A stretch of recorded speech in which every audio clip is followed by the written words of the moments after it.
All right. Good morning. I mean, this is a recorded session, so I don't know when you're actually going to watch this, but it is currently the morning here. So good morning to everyone. My name is Jeff Newman. I am the college librarian at New College at the University of Toronto. And I'm just going to be talking a bit about today about the libraries, kind of what we do, uh, what is in the libraries. I'm going to talk a little bit about AI, but I'm going to start off with kind of talking about why libraries are still important, or why kind of information and research is at the center of what we do in university, in research fields, and other things like that. And I've called this little presentation How to Stand on the Shoulders of Giants. And this is a quote that is most commonly associated with Isaac Newton. When he was talking about his great discoveries, he said that he could only see so far because he stood on the shoulders of giants. And he's referring to the people who came before him, who did research that he was able to build upon. And so I'm just going to share my screen here.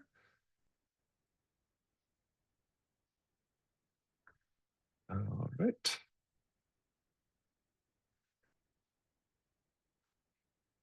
Okay, so how to stand on the shoulders of giants. And I just noticed the typo on my title slide. That is excellent timing. Um, so what I want to start off with here is, this is just a picture of a journal article out of the journal Science.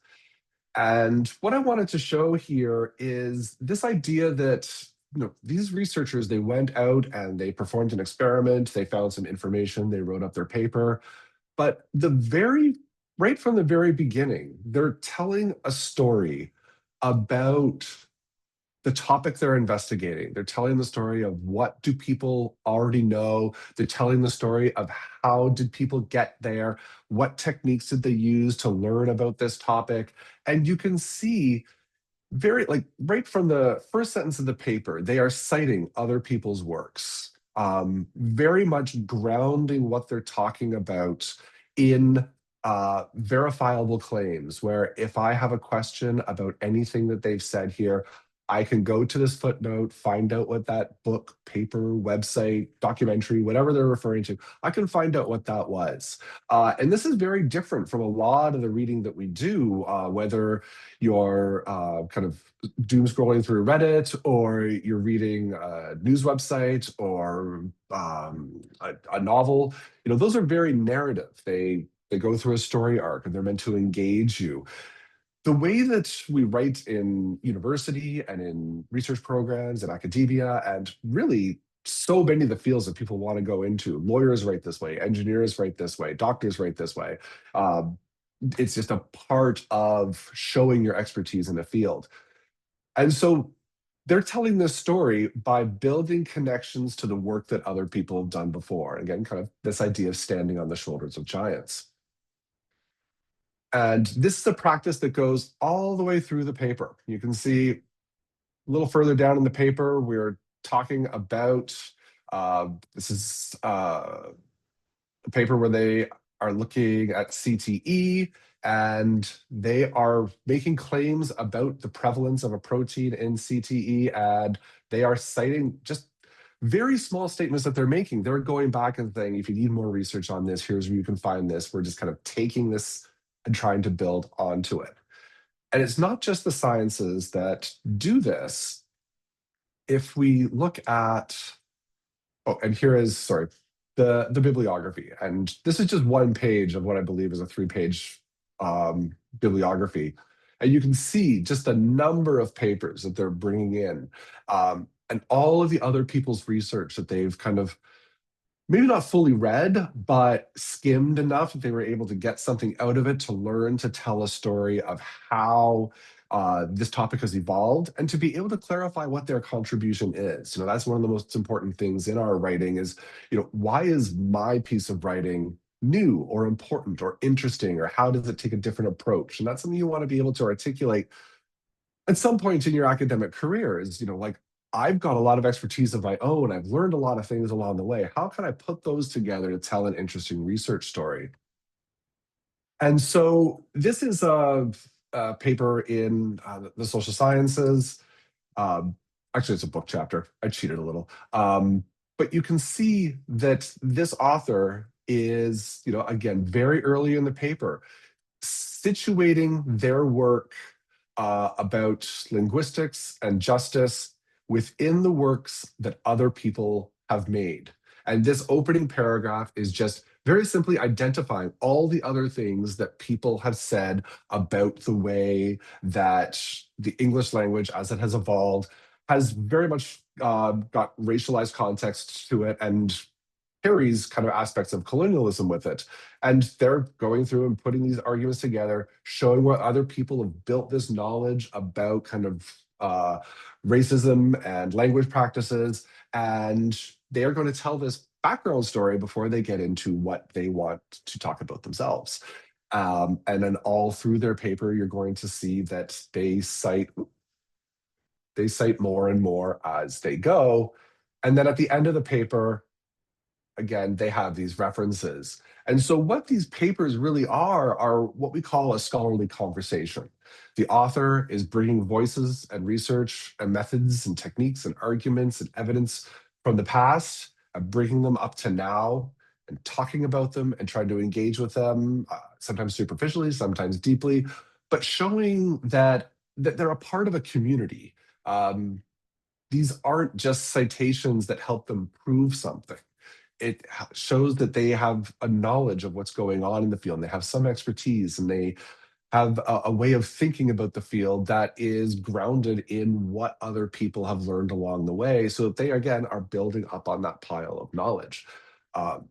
And so that's why when you hear faculty members talking about citations and plagiarism, references and bibliographies, and needing secondary sources and primary sources, it's all built on this idea that we're trying to stand on the shoulders of giants. It's not really anything fancier than that. You want to show the history of the evolution of what you're talking about, how you learned to think about what you're talking about, what methods you use to gather and interpret data, and be able to put that together into a coherent narrative.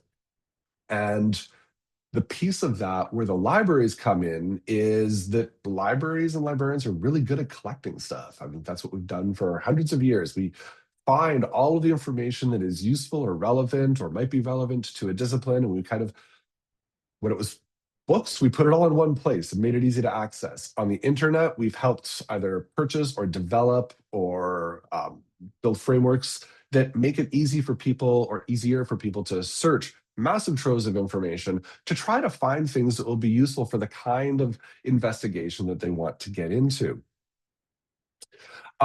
So this slide here is just kind of a weird view of the research process. And what I'm trying to think through here is, every research project kind of starts with an idea. Maybe you're given a topic by your instructor, maybe you have something you're passionate about that you want to do research into.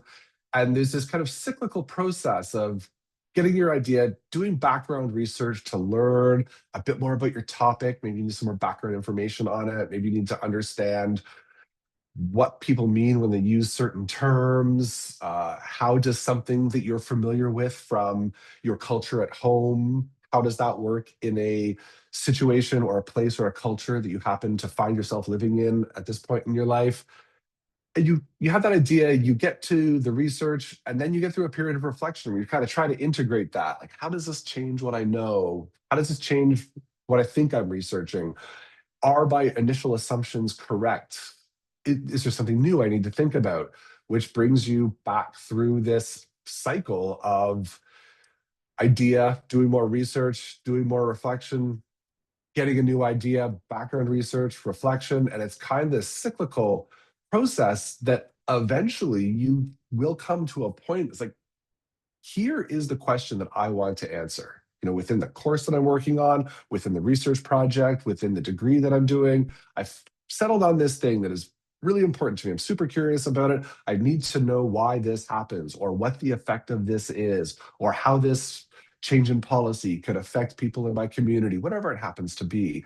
You eventually arrive at a research question. And again, Whereas we started at the beginning with this need to do background research, which is a trip through the internet and through the libraries and through secondary sources and encyclopedias and background information. This research question will spawn perhaps a formal methodology. You know, if you're a scientist, you might set up a laboratory experiment. If you're a social scientist, you might start to conduct observational studies or interviews. If you're in the humanities, you might go to an archive and try to find historical documents that talk about the thing that you're researching. But you start to pull together background information on the topic that can help you explain it to your intended reader. You try to find studies that people have done on this topic before or on similar topics that you might be able to repurpose. And you're also looking for work on what we call methodology. You know, what techniques, skills, tools can you use to help you analyze all of this information that you're about to collect from your research process? And it's this very messy system where you're going from the idea through this questioning process, developing a research question, finding the background information and the methodology. And when you find a methodology, you might realize that you need to reframe your research question. And it's this back and forth and interplay of building up a base of how are you going to talk about this thing that you're supposed to write about? And eventually you end up with a hypothesis or a very thorough research question or a direction that you want to go in. And it's this kind of messy thing where going from idea to being ready to research isn't just you coming up with a thing that you want to do. It is going through a history of research and scholarship, people's ideas, philosophies, findings, evidence, to try to find something that you want to talk about, that you can talk about, that is researchable, and finding that little hill where you can start to build on top of with your own contribution. So where is all of this information hidden? Well, this is what brings us to the University of Toronto Libraries website. Now, the University of Toronto Libraries is one of the largest research libraries in the world. In North America, it's usually ranked number 3 or number 4 in terms of size. And if you want a bigger library, you're usually talking about Harvard, Yale, and Stanford. And sometimes there's a university in Texas that gets bigger than us one year after another. But you're looking at very large private American institutions. So the amount of information that we have here is incredible. We have over 12 million physical items in the books, physical items in the collection. So that is, books, journals, movies, films. We have clay tablets from the Babylonian Empire. We have authors' letters. We have slides and samples taken from Arctic expeditions, all kinds of material around here. 12 million physical items. On top of that, we have one of the largest digital libraries in the world for things that we created ourselves or things that we license to give you access to. And on a yearly basis, we are adding to that collection both physical in-print stuff and electronic stuff. And we're spending about $32 million a year to grow this collection. So it's something that the university is proud of, and it's something that we work very hard to grow on a yearly basis. So this is what the University of Toronto Library webpage looks like right now. The address is down at the bottom of the page here. Library.utoronto.ca will bring you here. And the main interface, this search box that greets you when you arrive on the library's website, this is a keyword-driven search, which is different from the way that many of us learned to search growing up. We had Google, which can do keyword searches. It's the way that I prefer to search Google. But it can also do what's called natural language queries. You can just type in a question, and it will try to match you with sources that might be able to answer that question. Or maybe it will generate an AI overview that may or may not be helpful. But in searching these systems like we have at the U of T, these are keyword driven. So they take the words that you type in and they exactly match them with words they find in books and journals and articles and bring you back results that match. So they're not trying to think about what your query means. They're not trying to think outside the box and find alternate terms or alternate meanings that might be useful to you. It's just directly matching what it is that you typed in. And so a few ways to think about this, and you can see in this search that I did here, this very basic search of Canada and Constitution and history. So what I've done is taken a paper that I might be writing about the history of Canada's Constitution, or a very general topic there, and just broken it down to the nouns and concepts that are important. So I've got the place, I've got the thing, the Constitution, and then I've got this conceptual idea of history. What I don't want to do is get involved in using terms like what is the impact or what is the effect of something. That's a decision you make along the way. That's the story that you tell. But these ands and these ands here, these are called Boolean operators. And these are what tell the database how to interpret the keywords that you put in. So what I'm asking for here is all of the articles in the database that talk about Canada and the Constitution and history. So I want those three things, and I need all three of them. So I'm using the word "and" here. And so I have to find all three of those concepts. The other main operator that you'll use is "or." And you can see what I've got here is I've got my idea of Canada, and I've got my idea of history. But as I develop my topic a little bit more, I might decide that, well, I need to know about the Constitution, but that's related to government or legislation or legislative assemblies or something like that. So I've got this bracket here. So I have concept 1, Canada, concept 3 is history. And then within the brackets, I'm giving the search engine some options. It can either find me all the things about Canada, Constitution, and history, or it can find me Canada, government, and history, or it can find me Canada, legislative, and history. So by using those Boolean operators, I can give the database instructions about what keywords I want matched in what I find.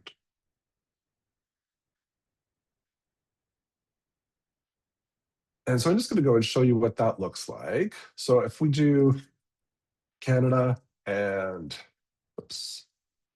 Constitution or government or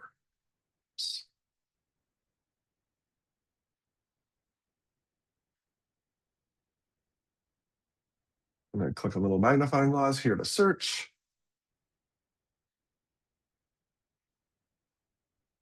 So what this gets me is 86,000 results.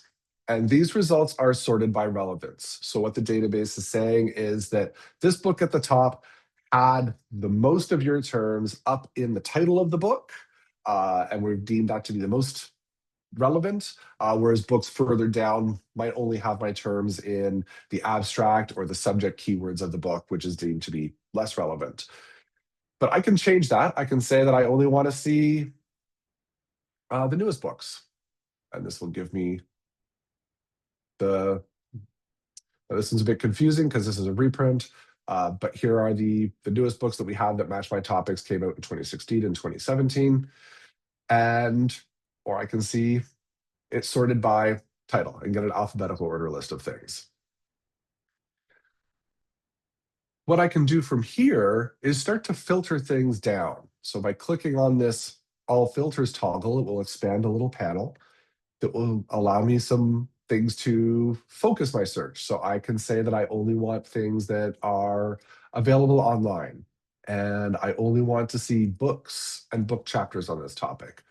You can select which specific library you want things at. So if you are a science student and only want things that are at the Gerstein Science Information Center, you can do that.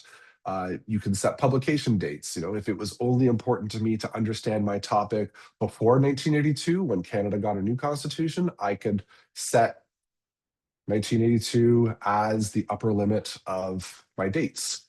But I'm not going to do that. And then I can limit by English. I mean, we collect in, I think it's 341 different languages. So there's a lot of different languages in this system. And I want to focus in on English language material.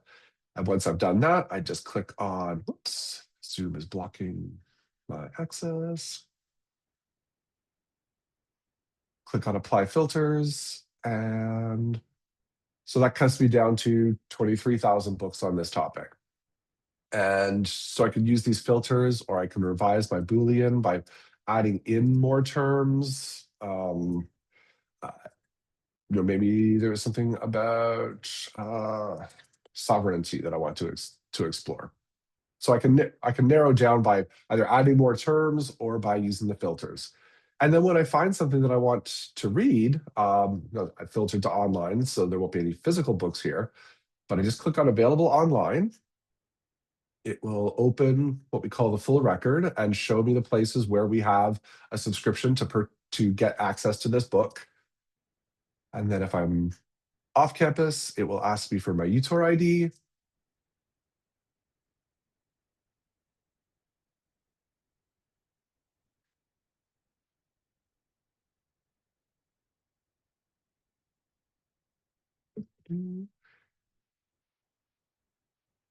And what we get here is the full text of this book. So this is just all the pages as they appear in the physical copy. And if I need to download things, I can download a chapter. Sometimes there's limits on that, but I can download things and save them on my own computer for later use. And if I'm going to be using this in my project, what I might want to do is in the library catalog, there's a little link called citation where I can tell it what citation style I need to use for my project. And it will give me a formatted citation that I can copy and paste into the document that I'm working on. And so that's basically what's behind the library catalog. You can use filters. It will show you what libraries have the book. It will give you links to things that are available online. And it's important to remember that these available online books, those links don't mean that we're going to push you to a website and you could have gotten this through a Google search. All of the information, or almost all of the information through the library catalog, are things that U of T licenses. So we pay for access to this stuff, and then through your UTOR ID, you're able to get access to it as well. So this is stuff that you're not going to find on an open internet search, and Google won't be able to find for you. And the only way really to get access to it is to use library-based systems like the University of Toronto libraries that have access to these licensed systems and licensed database that will give you access to content that would otherwise you'd be paying for. And that can get very expensive. There are papers, 10-page papers in the sciences that will cost $100 just because that's what the publisher wants to charge. But moving on. So one of the places that when I'm starting on a project, I will often struggle with is just figuring out what is good, what is useful. When you're getting 23,000 results for your topic, how do you know where to start? Like, should you just start with the oldest book and read forward? The answer to that is no. That is not a good way to do things. But for a lot of subjects, we have a service called Oxford Bibliographies. And the URL is on the screen here. It's uoft.me/OxfordBibs. And what Oxford Bibs does, just get there, is they have experts in a field sit down and try to write introductory guides for people who are trying to learn how to do research in that area. So if I go and look up at the subject list, I can see all of the different subject areas, and they kind of cross the social sciences and the humanities and some sciences in there. But if I am writing a paper on, let's go into psychology here. So I'll click on psychology. And if I scroll down the page, I can see all of the different articles that they have written here. So if I am trying to learn about cognitive behavioral therapy, I can look in the cognitive behavioral therapy guide. And what this will give me is kind of an overview of what CBT is, empirical support for it. And you can kind of see here that they are citing their sources as they go through. So what they're trying to do is give you an overview of what this field is, what books and articles are important. And what they do is they organize the discipline into its major headings. And for each of these headings, they will identify, again, a little paragraph giving the history of that, who are the major authors in this field, what are the major works, and then they just list them in a bibliography. That's why it's called Oxford Bibliographies. Here's the major things in this field, here are the current debates, here are the big topics, and here are the books and journal articles that are most important for studying that.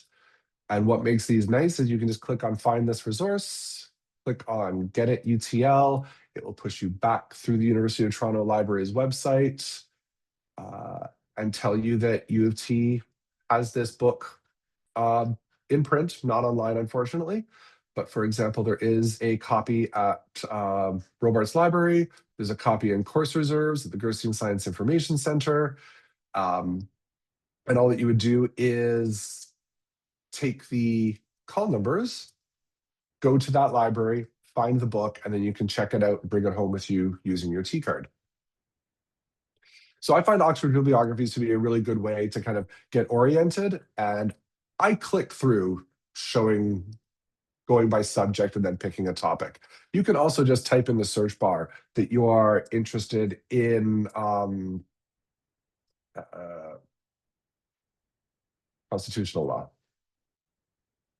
And it will show you that there is a guide on international constitutional law.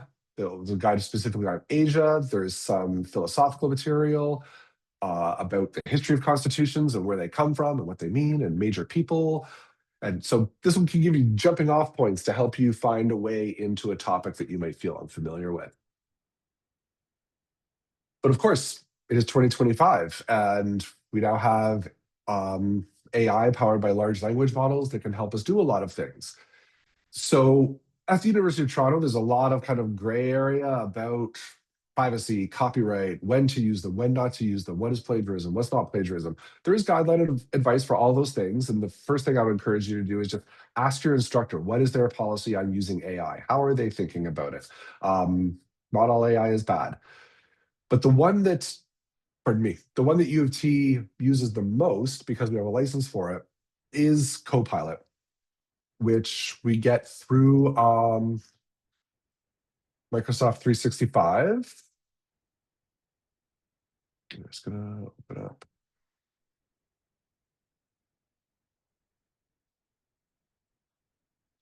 So if you just go for yourself, if you go to your mail.utoronto.ca account,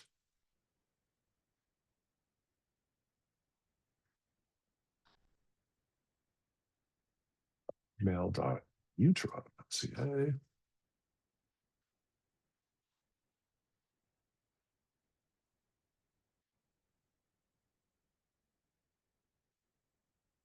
What you will see is that there is it's going to load any second now. Or not. This should be a Microsoft Copilot button right here. And excuse me sliding my window over to the side of the screen. I just didn't want to share my email with everyone. So I'm going to click on Copilot. Should be the Copilot logo there, but for some reason that didn't load.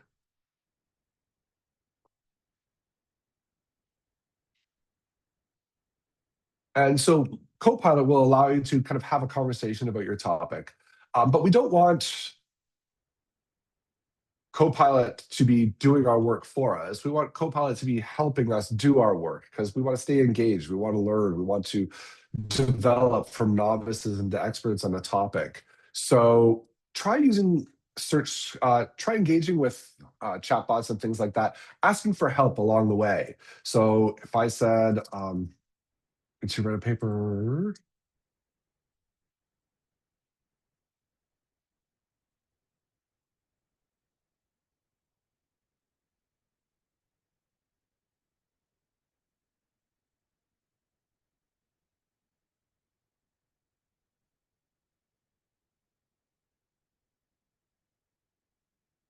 so I'm just going to ask Copilot to help me come up with keywords that I could use in my search. And it's going to go through and it's going to explain to me how and or and not work. It's going to introduce me to phrase searching, truncation, combining concepts, walk me through how to build a Boolean search. And at the end, it's going to give me a search that I can take back to the library catalog and see if that gives me interesting results. So I can just take this back to the catalog, I can paste that in.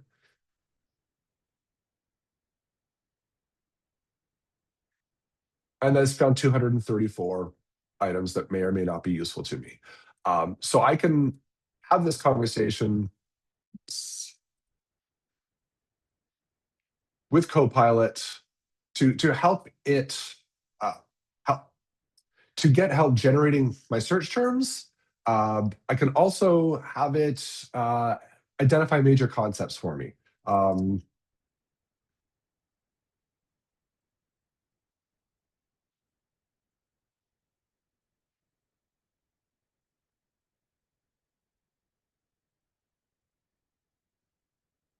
If I ask for what major concepts do I need to understand when researching the history of Canada's Constitution, it will go and give me some jumping off points.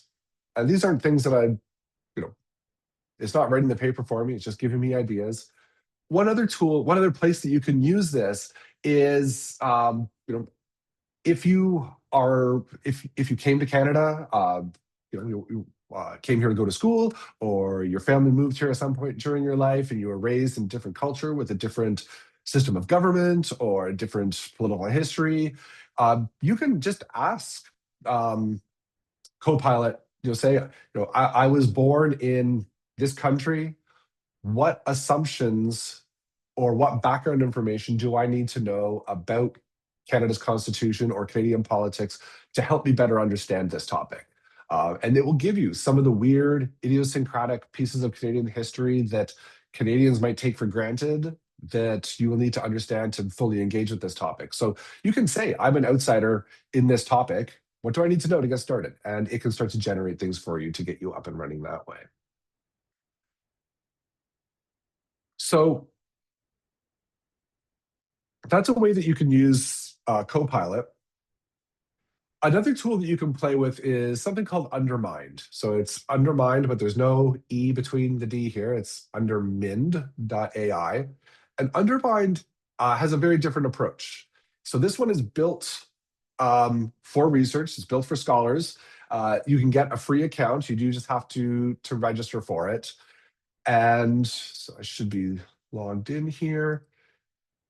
And what this does is it actually interviews you as you go. So I can say I have to write a paper on how DNA can.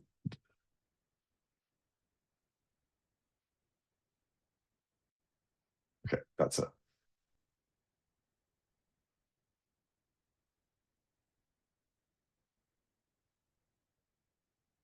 I need to write a paper on mechanisms in DNA that can lead to birth defects. And what this is going to do is it's going to think for a minute. It's going to try to think a bit about the topic.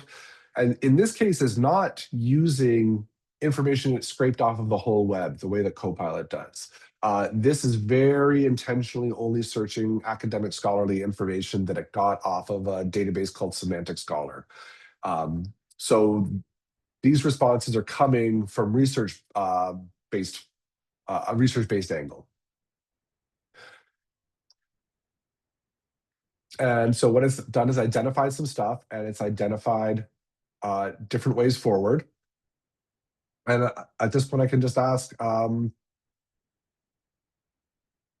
let's take this coherent angle.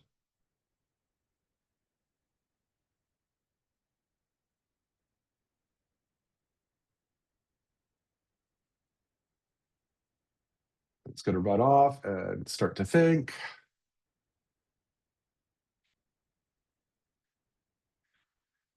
And then eventually we'll propose generating a research report. And what this will do is go off and try to identify articles that fit into this topic. And this process takes a long time. It can take 5 to 10 minutes. It's not the fastest thing on the planet. So I'm just going to show you one that I had saved in my history.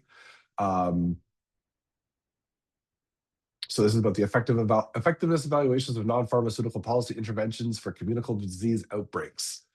And what I have here is an overview of the major themes. So evidence, landscape, some of the themes within there. And all of these are references to articles. And all of these articles are listed below with a summary of what is in them.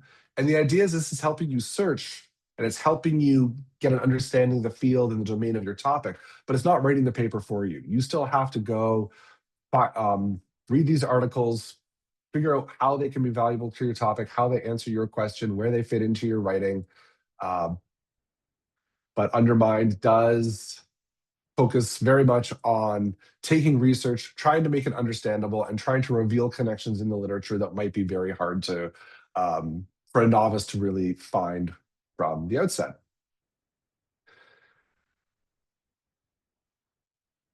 So as I said at the beginning, and I am almost done here, I promise, the whole project here is about learning to write with others, learning to stand on the shoulders of giants. And if you're looking for some tips on how to do that, there's an excellent book in the library in the New College Library. It's in the Writing and Research collection under the call number PE1431.G73. And the book is called They Say, I Say. And it's all the different ways that you can bring someone else's writing into your own to support your argument, to argue against them, to present evidence, to do all kinds of things with other people's ideas. And it actually has templates on how to set this up so that your arguments are coherent and logical. And it's a very useful tool for learning to write with outside sources, particularly at the academic level. And then if you want help with any of this, there are over 160 librarians at the University of Toronto. Most of us work with students every day, helping use the systems, helping develop as researchers. So we have a consultation service. Sorry, my slides have gone insane. So uoft.me/Ivey consultations. You can go to that link. It will show you my calendar. You can book a time to meet with me. We can talk about what your project is and how to find the best resources for that. Or if you want to work in a collaborative space on Mondays and Thursdays during the academic year, the Writing Center and the library at New College host the Writing Zone, and it's in the lower level of Wetmore Hall in Wetmore 63. And you can just drop in. We can look at your writing. We can give advice on it. We can help you find sources, work with citations, help you develop good arguments and analysis. And if that's the kind of help that you are interested in, that's where you can find it. And thank you very much for your time. And I look forward to talking to you in the future. If you have follow-up questions, my email address is on screen right now, jeff.newman@utoronto.ca. And yeah, thank you very much. I hope you found this helpful.